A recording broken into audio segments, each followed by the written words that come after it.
Well, hello and welcome to Understand Men Now. I'm Jonathon Aslay of jonathonaslay.com, and I'm so excited to be doing this live stream for you today. Our topic, the 5 signs your ex wants you back, but he's scared. All right, really quickly, if you're brand new to my YouTube channel, please hit the subscribe button, hit the bell so you can be notified of new videos. And if any time during this video the content resonates with you, please hit that like button so I could be seen in the YouTube algorithms. Really quickly, my coaching is what I call heart-centered radical honesty. It's direct, a little tough love, and a lot of heart. And occasionally I use expletives to enhance a sentence. So if an F-bomb or two isn't your cup of tea, I suggest logging off right now. Lastly, these are my thoughts, my perceptions, my opinions. By no means do I suggest this is the truth. You have to decide the truth for yourself. I'm a bit of a contrarian, so much of my advice goes contrary to public opinion and traditions. So sift through it, and if it makes sense, if it resonates with you, great. If not, that's okay too. All right, let's talk about those 5 signs your ex wants you back, but he's scared, scared, scared, scared, scared. All right, I want to be candid with you. I am doing this video because I see quite a few videos from some of my contemporaries centered around women seeking to want to get their ex back. In fact, quite frankly, probably true for men and women alike, quite frankly. All right, it is true for men and women alike, let me just say that there is this fixation for wanting to get our ex-partner back in our life. So, and there are videos after videos after videos around this. And while my personal opinion is that when a relationship ends, for the most part, while there's exceptions to the rule, it's rare that two people are ever going to get back together. I'm repeat that. It's rare that two people are going to get back together. And quite frankly, there was a reason why they ended the relationship, or one or both people ended the relationship. And maybe you should just stick with that reason. But then again, many of you are fixated with the idea of getting your ex back. So that's why I'm shooting this video. And in a moment, I'll share those 5 signs he does want you back, but he's scared. Here's the reality from what I see from so many of you. Many of you, especially women, have a fantasy about how relationships work. It's all at the 40,000 foot level. It's in the fantasy realm. And while it may not be Disney fantasy per se, but certainly there's a Hollywood fantasy about relationships. And it's all centered on all the good things in a relationship, all the things that make you happy, whether it's, spending time with family and friends, whether it's the sex, whether it's connecting on vacations. It's all the good things without really looking deeper into what it takes to create a successful relationship. I quite frankly think so few people now are, I say this from my observation, but so few people truly know the mechanics to a healthy, happy relationship. And sadly, most women operate from the premise that men are the leaders of the relationship.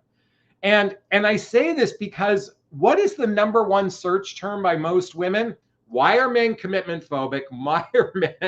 Why do men ghost? Why do men disappear? So if that's the number one search term, for so many of you out there, even this idea of getting your ex back, why would you want to give the job of the leader to the relationship to the wrong person? You are in charge of your relationship destiny. And quite frankly, if you watch my videos, I continually say this over and over again. Most men are winging it. They have no clue.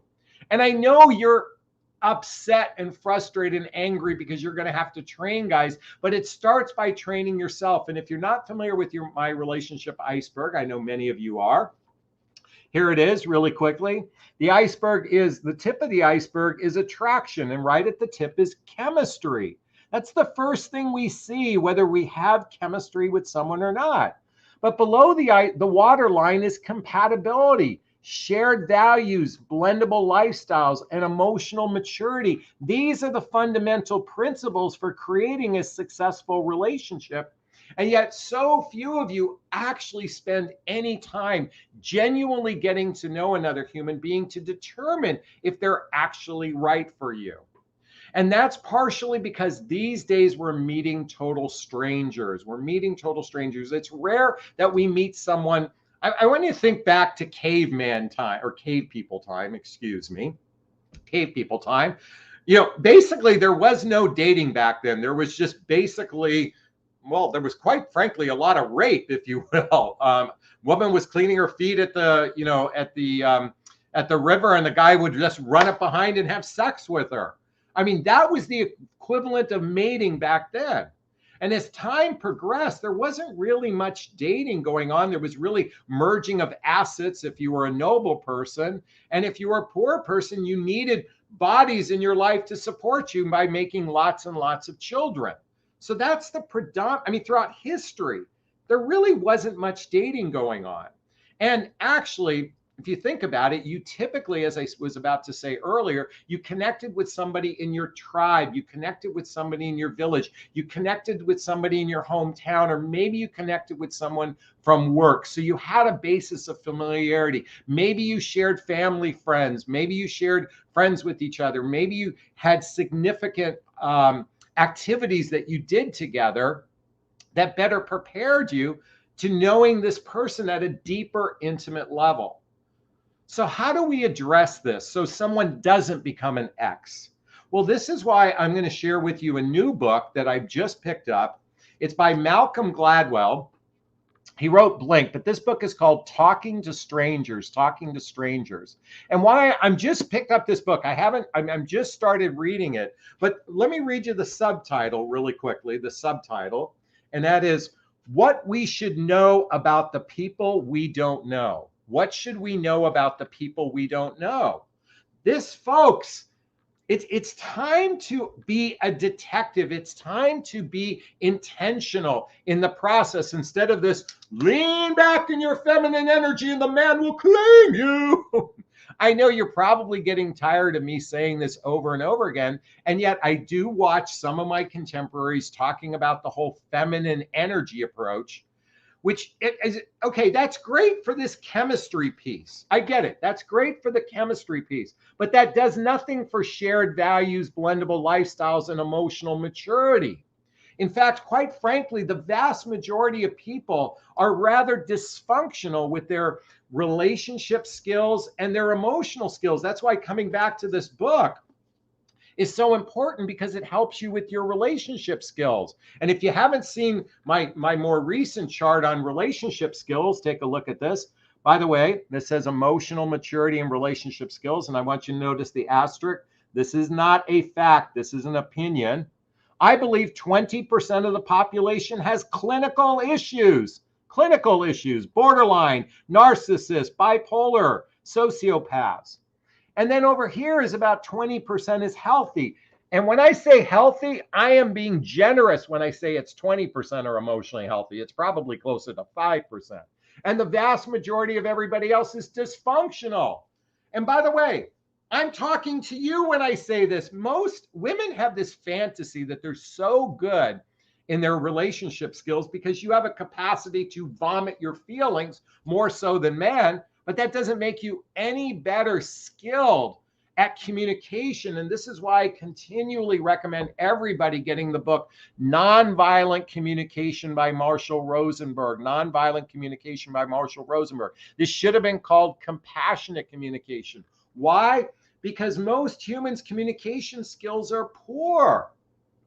And then lastly, folks, if you're not reading the book 8 Dates by Drs. John and Julie Gottman, this teaches you the mechanics to a healthy, happy relationship so you don't end up in a relationship that with somebody that's going to be your ex. All right, so since this is about exes and what's going on in their world, and quite frankly, who gives a fuck if an ex wants you back, is scared? Quite frankly, do you really want to be with that guy anyway? But you seem fascinated with this title. This happens to be a popular title out there. So I'm going to lean into those 5 signs that he wants you back. And we'll discuss this in the Q&A. Fair enough? All right, here are my notes. The 5 signs your ex wants you back. Number 1, they don't reach out to you, but they'll respond when you reach out to them. They don't reach out to you, but they'll respond when you reach out to them. Now, personally, I think this is kind of a passive aggressive or passive submissive approach, because they want your attention. They will feed off of it, but they'll make no effort into initiating contact with you.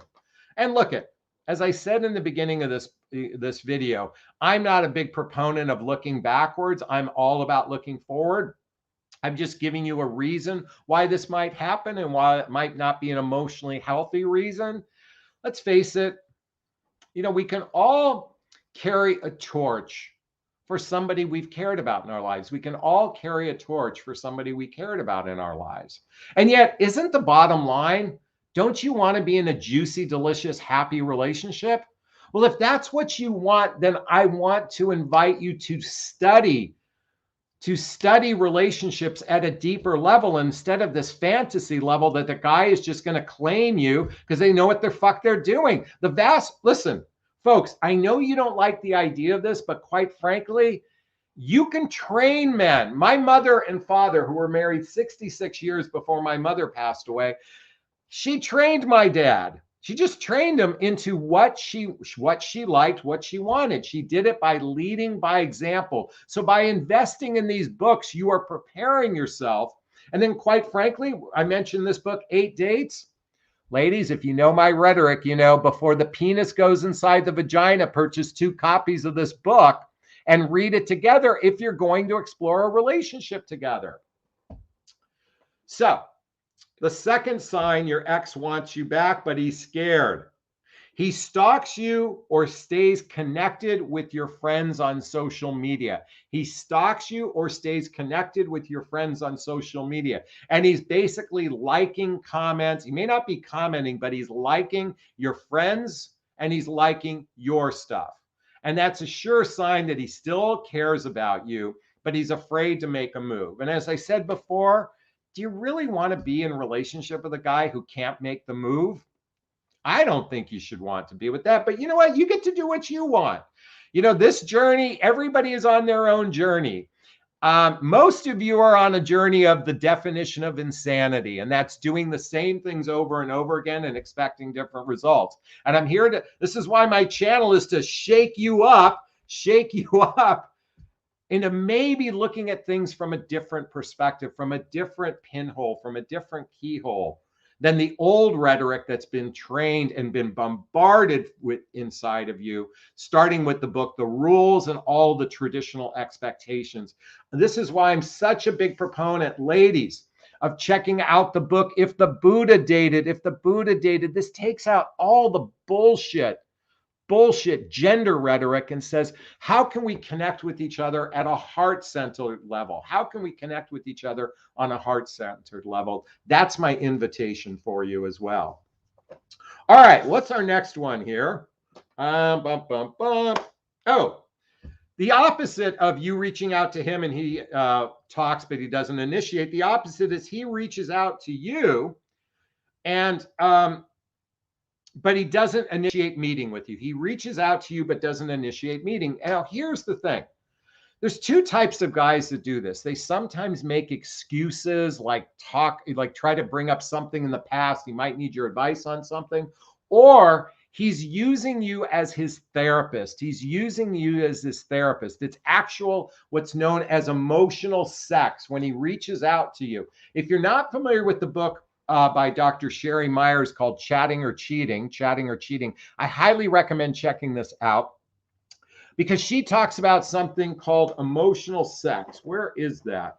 But a lot of people stay connected with their ex, not from a romantic perspective, but from a therapy perspective, meaning it's therapy. It's like using you as their therapist, but they have no intention of being in relationship with you, or at least a fully committed relationship with you. So be careful of the guy who uses you as a therapist, and be careful of being an enabler in that capacity as well. Many of you do that. And I'm here to say, don't waste your time with somebody who's treating you as their therapist. Number 4, if you enter into a new relationship and you're still talking to your ex, he will use subtle jabs to undermine your relationship. I'm gonna repeat that. If you're in relationship with an ex and you still talk and you start a new relationship, they will undermine the relationship, the new relationship, with subtle jabs about typically the person to undermine your relationship. And that's a clear sign that he does care about you, but he's just not going to do anything about, I will give credit. Don't you want to feel claimed by somebody? It really sucks the thing is, when you're in relationship with passive people, it really, quite frankly, sucks because they don't have a capacity to claim, because quite frankly, they're not prepared for a fully committed relationship. They're not prepared for it. If you're not familiar with the work of Esther Perel wrote a great book called Mating in Captivity. Highly recommend checking this out. But a significant portion of the population is just not, they want companionship, they want sex, they want connection, but they're not capable of going deeper on an emotional level, deeper on an intimate level. And I don't mean sex, I mean emotional intimacy. And quite frankly, being prepared to take care of you. The bottom line is this: the ultimate reason to be in a partnership with someone is because you can count on them to be there for you through bad and good, through thick and thin, through sickness and in health. That's what this is all about when you invest in someone. That's why, coming back to Malcolm Gladwell's book, it's time to become a better detective. You've got to learn how to talk to strangers, because everybody you're dating is a stranger. And that's my invitation for you. And last but not least, this is what I wrote down. He's such a pussy for not being able to commit, he immediately finds someone else with a lesser connection. Let me repeat that. He's such a pussy that he can't commit, that he has to go find someone else to have a lesser connection. Folks, you know what? There's an old saying, rejection is God's protection. Quite frankly, you've dodged a bullet when a guy does something like that. They immediately go find someone else. They probably had a codependent personality anyway. So you've dodged a bullet, because quite frankly, the bottom line is this: if you want a deep, rich relationship with someone, then it's time to become intentional, because you don't want someone to become your ex. This is why I highly recommend ladies reading this book, How to Make Love All the Time by Barbara DeAngelis. How to Make Love All the Time by Barbara DeAngelis. And the reason why I want you to get this book, as well as everything else I've shared, is because if you want to form a healthy, happy relationship, it starts from the very first date. By being intentional, by being demonstrative, by being effusive, by being a detective. And I know it's hard. This is tough shit. This is harder than getting a PhD. I'm seriously. But you have a choice. Many of you are operating from I just want it easy. I just want it, we are suckling on the nipple of easy here in the United States. We want it spoon-fed to us. And yet what I've learned from my own experience, it takes a deep dive into, first, loving on yourself. And this is my book, What the Heck is Self-Love Anyway? By the way, the link below to all the books I recommend. Here's my book. Deep dive into loving yourself to be better prepared so you can be in a healthy, happy relationship. Is this sinking in? Is this resonating with you? Please let me know. All right. If it did, please hit that thumbs up button to let me know you appreciate it. All right, well, that's going to cover the 5 signs your ex wants you back. Now it's time for our Q&A. And if you're new to my channel and you're watching this live, there's a little chat box there. If you have a question of me, post the word question and write the question thereafter. It makes it easier for me to find. In addition, if you purchase a super sticker or super chat, there's a little $ in the chat box. All the funds go to a scholarship fund in the name of my son, Connor Aslay. There's my son, Connor. That's my son who passed away a couple years ago. In his honor, the scholarship fund is to defray the cost of personal development for those who need personal development work, and also to give to the charities, personal development charities that I care about most. Really quickly, I have a little personal announcement. Oh, by the way, if you're listening to the audio, you won't be able to see you won't be able to purchase a super sticker, super chat, or be able to see the questions, but that's okay. All right, really quickly, I've got a personal share. You might notice I have some brand new pictures here. So this is from a company called Mix Tiles. It has an adhesive backing and you can take them back and forth. And I ordered another dozen of those. So you're going to see some new pictures in the mix. And that's one of my favorite. You know, this is a picture of Connor. Listen, it's one of my favorite pictures of Connor because now that he's passed away, it represents freedom, freedom, freedom from all the bullshit that we have to face in this world.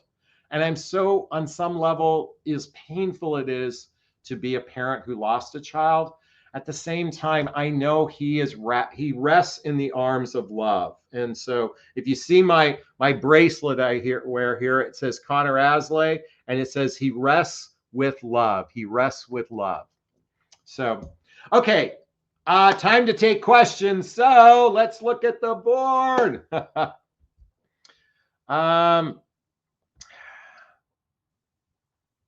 Let's see. Sandra says, I love your transparency. Yes, it resonates with me. Oh, thank you so much. Holly says, yes, it's resonating. Carolyn says, self-love, self-care, way to go. Anyway, so if you have a question for me, post the word question and then write the question thereafter, or purchase a super sticker, super chat. Makes it easier for me to find. Bump, bump, bump. Sandra says, I agree. Communication is very important in a relationship. Yes, and yet sadly, men and women are terrible communicators in relationship. Ladies, you all have a fantasy, as I said earlier. Just because you can vomit your feelings doesn't make you any better at communicating your feelings. This is why I recommend all of these books so you can actually become better communicators in relationship. And yes, communication is one of the fundamentals. In fact, I want you to think of it like this. I want you to think of it like this. By the way, I've got a legit Moscow Mule in here, a little vodka, a little ginger beer, and a little lime in here, a little Moscow Mule. When you're in an awesome relationship, the communication should feel like you're talking to your best friend. You're talking to best friend. That's what communication should feel like when you're in a healthy, happy, juicy, delicious relationship. All right, let's keep going. Joan says, I will train you, Jonathan. I'd like to see you try. I'm being silly there. All right, if you have a question, post the word question. Oh, here we go. Susan writes, thanks, Jonathan. Question. A previous broadcast, you made a comment to tell the man who talks only about sex, do you have a small penis? So last night I basically did that. Dodged a bullet. All right, folks. Listen, I have a little confession to make. We had a question come in on our previous live stream, and someone shared a person that they were communicating with who started sexual innuendos. And my response was, why don't you ask him, so is it typical of men with small penises to lead with sex in the communication process? Question mark, question mark, question mark. And I said this as a humorous joke, but on some level, folks, just like a shark, you have to smack someone you got to smack them on the nose when they're acting like jackasses. And guys who lead with sex, really, here's the thing. We men will test women with a little sexual innuendos here or there. That's not uncommon. For even guys like myself, I will say sexual innuendos if I feel comfortable with someone. So I'm just suggesting it exists. And at the same time, if they're constantly a barrage of sex, you got to smack them on the nose like the shark. And like what Susan said, she dodged a bullet. You know what? I just made up that idea. Is it true that guys with small penises lead with sex in the dating process by asking it as a question? You're not suggesting he has a small penis, but you are. Because, and quite frankly, who gives a shit of how he responds? You block the person, you move on. Susan, thank you so much for that. I really appreciate it. Hey, we got a $50 super sticker here. Wow, in honor of Connor, happy Thanksgiving. Oh my God, Tim, thank you so much. I really appreciate that for the Connor Aslay Scholarship Fund. Oh, I'm so happy. Thank you so much. And again, that will go to charities that are for personal development, or to help defray the cost of personal development for someone who wants to sign up for my programs or something like that. All right, Grace says, great addition to your book list is Jordan Peterson 12 Rules for Life. Okay. I love Jordan Peterson. Folks, if you're not familiar with the man by the name of Jordan Peterson, he's an intellectual. He's a professor, a Canadian professor of psychology, a brilliant man. He's written a book, The 12 Rules of Life. I am familiar with it. My son owns a copy of it. I'll just ask to borrow his. It's mostly men. It turns out young men are reading this, which is great for, like, again, my son, there's my son, Colin. He's now 25. But it's a great book for younger people and people like myself as well. But it's really a great book for those 20-year-olds, and particularly men, to get their shit together, Ladies, this is why I continually recommend to all of you, before the penis goes inside the vagina, get the book 8 Dates. Make the motherfucker read this shit with you, because then you won't waste your time with the wrong guy. Because here's the thing. The wrong guy will run away, but that's what you want. You want the wrong guys out of the way. And when someone actually invests in this book with you, that's a great sign that at least they're emotionally mature enough to want to explore the depths of a relationship instead of the casual way most people are dating today. Most people, men and women alike, are dating so casual because you're afraid of getting hurt. You're afraid of investing. And I can understand why. Listen, when you fall down once, you get up, you fall down twice, you get up, you fall down a third time, you get up, you fall. And finally you're like, fuck, I don't feel like getting up anymore. Which means I don't feel like making effort. And if you're not making effort, you will continually choose the wrong people in your life. That's just how it works. Sorry to say, yes, some people get lucky early on, but believe me, think about here in the United States, 50% of all marriages end in divorce. 65% of second marriages end in divorce, and 75% of third marriages end in divorce. People are not good at getting to know one another. This is why, coming back to Malcolm Gladwell's book, Talking to Strangers, what we should know about getting to know someone you don't know. Start learning these techniques, because you don't have time to fuck around. But Jonathon, it takes so much time to read all these books you recommend. Ladies, if you're not willing to invest 20 minutes a day for your betterment in your life, 20 minutes a day over the course of 1 year, that's all I'm asking to read all the books I recommend, is 20 minutes a day for 1 year.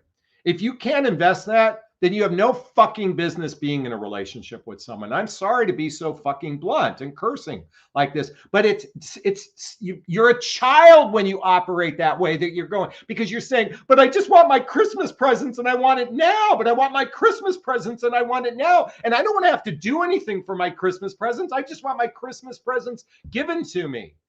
This is why so many people, hey, listen, I am not perfect by any stretch of the means. Believe me, I am riddled with flaws.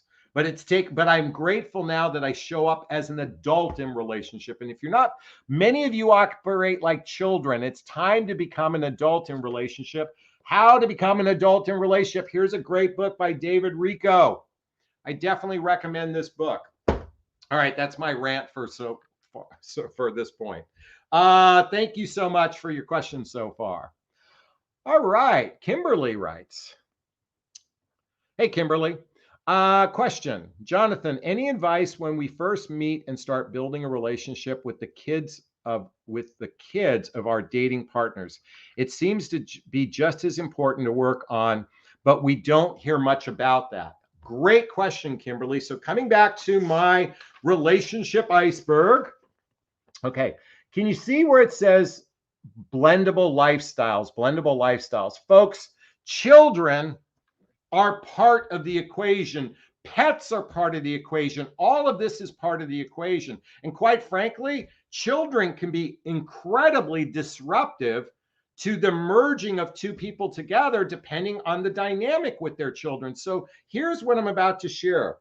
The more dysfunctional the relationship that either one of you has with your children, the more dysfunction it's going to create in your dating life. I'm going to repeat that. The more dysfunction there is with the children, the more dysfunction there is in the dating life. This is why I take someone like myself. No disrespect to women have children, but I'm an empty nester. I mean, sadly, one of mine is in heaven, the nest. The other one lives with his mom, happily so, by the way. But I'm here to say, because I'm not prepared to want to raise someone else's children. I know that's going to turn off a lot of people that are raising children, but that's where I'm at in my life. A lot of midlife people are at that stage. A lot of you younger folks, it's like we've been indoctrinated with this fantasy of Brady Bunch. Does anyone remember the TV show Brady Bunch? You had Carol and you had Mike, and they each had 3 children, and somehow magically these 6 kids got together and they had this perfect life. It's a fantasy. It doesn't exist. Children can be. Now, do I have any tips on this? I think it's time to be radically honest and ask yourself, do you want to, you got to buy the whole cow. So you better do your vetting on how they operate as a parent, and they should be vetting you on how you operate as a parent, because that can be a very problematic part of your relationship experience. And that's not my area of expertise. You might want to seek some counseling on that, but just be mindful of it. And Kimberly, that was a great question to pose, so I really appreciate it. So thank you so much. All right. Holly says, I remember Brady Bunch. Yes, indeed. Vicky says, I love that show. Catherine says, here's the story of a lovely lady who had 3 kids and blah, blah, blah, blah, blah. By the way, I don't sing well, so thank you. All right, do we have any other questions? Let's go through the board. Let's go swimming. Linda says, question, I'm dating a guy that won't commit. It's long distance, but he's asked me to go on a Caribbean cruise. What's up? He wants a travel buddy. That's what he wants. He wants a travel buddy. You're a great travel buddy. He gets to have lots of fun with you. He gets to fuck your brains out, and then he gets to dump you at the dock. Now, by the way, I have no problem with anyone wanting to do that. Look, you can treat it as a weekend getaway and have a blast. Go for it. You know, I mean, I'm not here to judge that. But if you want a fully committed relationship, here's the problem with long distance relationships. Most of the time, folks, this is how you're spending your relationship. How's your day going? Are you having a good day? I hope you're having a good day. Did you have a blessed day? I hope you're having a blessed day. Or it's like this. Did you have a good day? I hope you had a good day. Did you have a really good day? Hey, I'm wishing you a great day. The rhetoric is this. Now, here's the problem. With long distance relationships, most of your relationship is on the telephone. And here's the problem. Very few roots of trust is built through the telephone. Because here's the deal. Listen, I've had 10,000 hours of telephone calls, and I can only remember 1 telephone call in my life, right? Maybe 2. The one that stands out most is the phone call I got that my son passed away. I will never forget that phone call. I have 99,000 other hours of phone calls. I don't remember any of them. However, in my most significant relationship, I remember that time we went to New York. I remember that time we went to Vancouver. I remember that time we walked up the Hollywood sign. I remember that Burning Man party we went to. I remember that time we got into that stripper van with a bunch of people and we had a great time. Human beings don't remember telephone calls. They remember experiences. Relationships are built through time and trust. Things like social activities, hobbies, mutual interests, spending time with family and friends, traveling together, teamwork building skills, intimacy, both physical and emotional intimacy. This is how a relationship is built. It's not built through the telephone. And yet, sadly, many of you are you're holding your breath on a relationship that you barely get to see a person. Unless you're getting to, listen, I wouldn't invest in a long distance relationship unless you're at least at a minimum seeing each other every other weekend. Let me repeat that. At a minimum, you're seeing each other every other weekend. because anything longer, the roots of trust aren't there. And by the way, it's built on a shaky ground. It's like a tree in a hurricane wind without any roots. It's going to blow away. So what was your original question? I don't know if I answered it. About the cruise. Hey, listen, go out and have a great time, get laid, have fun. But if you want something serious, then I wouldn't go. That's just my invitation for you. Is this sinking in? Is this resonating? Please let me know. Hit that like button. All right. Catherine says, I agree, Jonathan. The books on your list are all a must read. Thank you so much. All right, let's go swimming. Let's go swimming. Suzette writes, question. When do you know it's time to take your profile down from a dating app when you start seeing a guy more than the other ones you like more? I'm going to share with you my personal feeling on this, because everybody, everybody has their own choices here.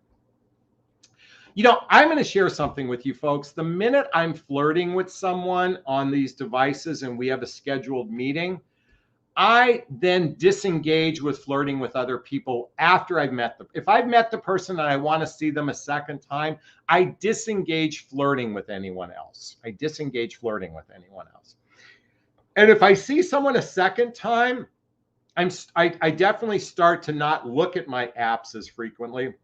And if I want to see someone a third time, it's usually because I want to explore something with them. If I want to see someone 3 or 4 times, then that's the time for me, just Jonathon Aslay, where I deactivate my accounts, because I don't want the distraction. The problem is it's very addictive. It's very addictive to go, ooh, you get a ping. Oh, wow, she's way cuter than the one I'm talking to. Oh my God, well, shit. Well, what am I going to do? Well, should I talk to her? And should I keep talking because I don't know if she likes me and all this? Folks, I'm a believer that 2 people within a 3-week period of time can figure out if they want to explore a relationship if they happen to live in the same town.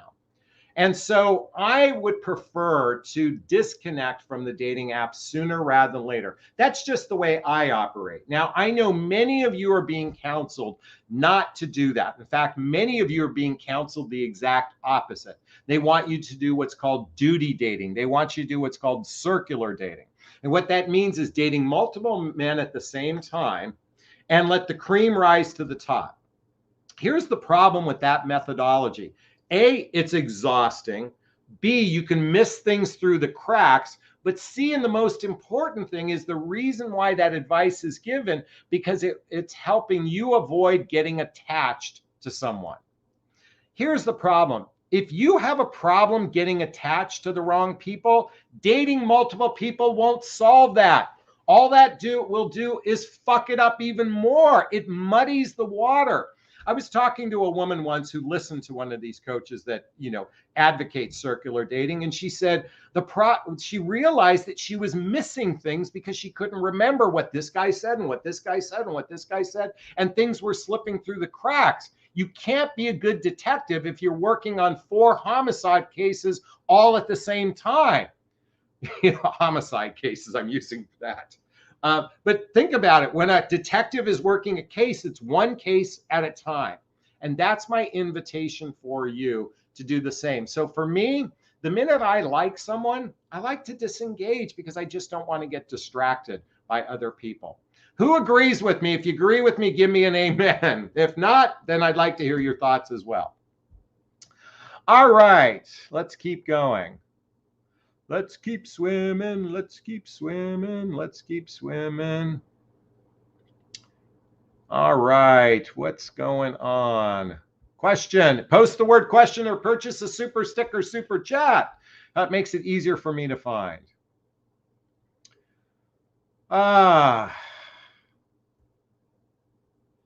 Oh, here we go. Chain P says. Question. What do you do when you've been messaging someone for a few weeks, yet they're still active on Match? Ask him out on a date. Say, hey, I'd like to take you out for coffee. Is Tuesday or Thursday good for you? Get off of this and get in face-to-face. But Jonathon, he lives 4,000 miles away. Well, then fucking get on a plane or have him get on a plane, but stop fucking around. It's not healthy to spend a lot of hours before you meet someone, because here's what happens is 7 out of 10 times you can spend hours upon hours and actually never meet each other. Or you spend hours upon hours, you meet, and there's no attraction for one of you. Or you spend hours of hours of hours and one of you likes you, but the other one doesn't. So cut to the quick much sooner. Use my method 3, 2, 1, 3. Okay. 3 means no more than 3 email or text exchanges should lead to no more than 2 telephone calls. That should lead to 1 date, all in a 3-week period of time. But Jonathon, there is no buts. Date people who live in your neighborhood or relatively close, where you can actually invest in one another, because it's hard enough to build a relationship when you live miles apart from each other. And it makes it even more doubly challenging when there's distance, because there's children, there's work, there's your exercise regimen, there's your friends, your family. All of these things make it more complicated. But Jonathon, if we love each other, magic fairy dust will make it work. What fucking magic fairy dust, ladies, are you buying? Love doesn't make a relationship work. Compatibility makes the relationship work. Love is the icing on the cake. Compatibility is the most important thing. Shared values, blendable lifestyles, and emotional maturity. So stop fucking around having hours and hours and hours and hours and hours and hours and hours of conversation. Cut to the quick, do the sniff test to see if you like each other. Then you can start investing on the telephone. 3, 2, 1, 3. Use it. All right. I hope that helped. Thank you so much for that question. I really appreciate it, Jane P. All right. We're going to take one more question. By the way, so for those who live in the United States, tomorrow is Thanksgiving. By the way, Holly, it's 3, 2, 1, 3. There's a 3 at the end. 3 weeks. Okay. Tomorrow is Thanksgiving for those of us in the United States. And I just want to quickly, before I take our last question of the evening, I want to give thanks to all of you. So many of you have been generous, not just with your super stickers and super chats. You've been generous with your love towards me, towards my son, Connor. I can't begin to thank you enough for the love you give me with respects to my son. It means so much to me. And I want you to know how flattered I am. So many of you reach out to me with love notes and love cards and messages and such. I am deeply flattered. I think the Leo in me loves it. The ego in me loves it. And the little kid in me is like also kind of feeling a little embarrassed at the same time. And I want to share with you with immense gratitude. I want to thank you all for the love you give me. It brings me much joy. And my hope is I'm making a difference in your life. That's what I'm here to do, is to make a difference. And I hope I'm doing that. If I'm making a difference, please post it there. Just say, Jonathon, you're making a difference in my life. Or purchase a super sticker, super chat. That would be great too. All right, our last question of the day. Precious girl. Maybe we'll take one more after that. Question. Any advice on when you feel like you're never going to find the one because dating is exhausting? So I guess the question is how to maintain hope. How to maintain hope. You know, folks, I'm going to read you all something, so hold on one second.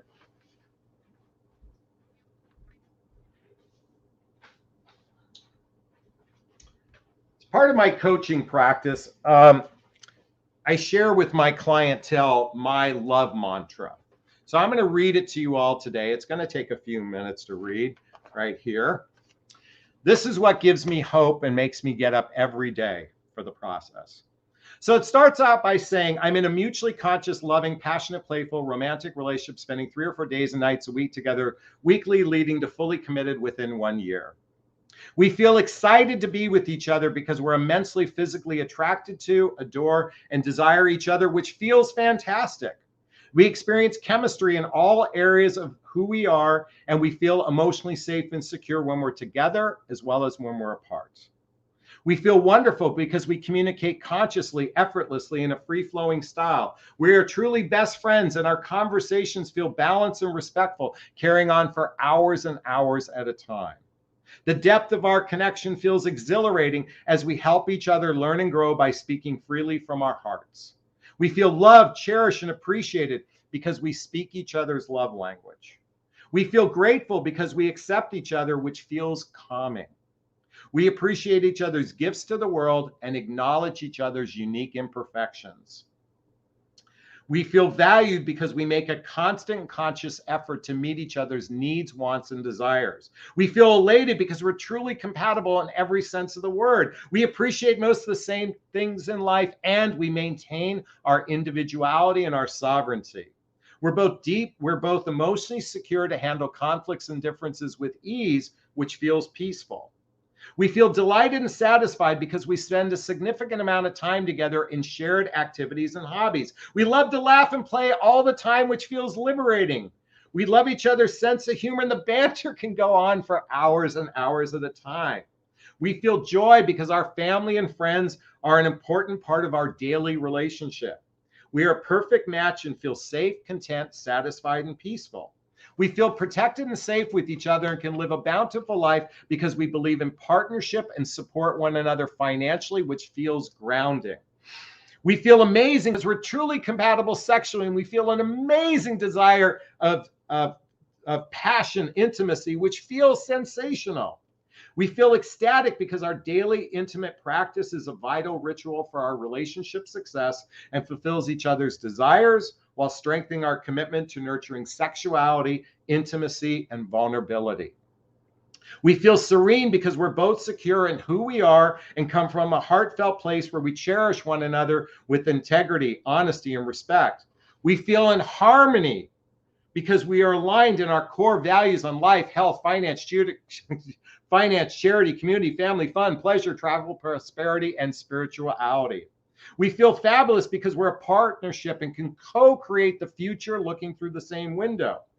We feel wonderful because we have created the roots for long-term commitment and trust, which feels grounding and whole.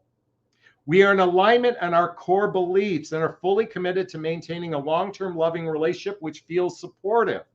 We're both deeply, madly, and deliriously in love with each other and express gratitude daily with attention, affection, and appreciation, which feels incredible. Lastly, our mutual crazy and weirdness is what bonds us together, which feels fucking liberating. And finally, when we say I love you to each other, we mean, I'm here. You matter. We are important. I've got your back. I'm not going anywhere, and I only want you. Folks, this is my love mantra. And this is how I maintain that knowing, not hope, not belief, that knowing that an amazing person will enter my life. And it doesn't matter when that happens. That could happen 1 year before my death, or it can happen 1 minute from today, or after I finish this live stream anyway. We have to find that hope, that knowing, I should say, that knowing within us. And when you actually know something is going to happen, you don't feel fear. You don't feel desperate. You don't feel frustrated. You just operate by fall off the horse 7 times, get up 8 times. And that's what this is all about. So folks, I get the frustration. It's very fair to have it. And at the same time, if you want to create a love mantra similar to mine, this is all what my coaching program is about. To help you determine true compatibility for yourself, learn how to ask the right questions to know if he's compatible with you, how to vet for emotional maturity, and then allow your intuition to be the driving force in your relationship. Are you willing to do that? Check out the link to a free discovery call with me to see if working with a coach is right for you. All right. If you like my mantra, please give me an amen. I'd like to hear it. Thank you so much. Oh, Elaine says that was beautiful. Thank you so much. Holly says, thank you so much, Jonathan. I love your lives. Sherry says, I know it. I will find it. Way to go. Suzanne says, I can't contribute to the Connor Fund, but hope that have a happy Thanksgiving. Thank you so much. Kitten says, amen. Holly says, amen. Folks, thank you so much for allowing me to enter into your lives today. I hope you got some values from the 5 signs your ex wants your back. Quite frankly, don't fuck with an ex. Kick them to the curb and move on. That's just my suggestion anyway. All right, listen, go make it a fantastic holiday weekend for yourself. I'll be back in a few days. And again, if you find value in this, check out the links in the description to see if you want to work with me, join my group, buy my book, that sort of thing. Join my Instagram. There's a link below to join my Instagram as well. All right. Please tell your friends and share this video as well. We're going to wrap up this video as we always do. First off, giving myself a big, gigantic Jonathon Bear hug of self-love. I'm going to reach into the camera and give you a hug of love if that's okay. I'm going to ask you to turn to someone, a pet, a teddy bear, a pillow, and give it or them a hug of love, because hugs are a great source of love. And let's face it, we could all use more love in our lives. I want to thank Mercedes, Marianne, Teresa. Hey, Teresa. Elaine, Vicky, Holly, Carolyn, Nadia. I want to thank Colleen for the super sticker. Thank you so much. Grace says, an ideal description of an ideal partner. Thank you so much. I appreciate that. Everyone, thank you so much from the bottom of my heart. Wishing you a super duper wonderful, fantastic day. Bye-bye now. Or evening, I should say. Bye-bye now. Happy holidays.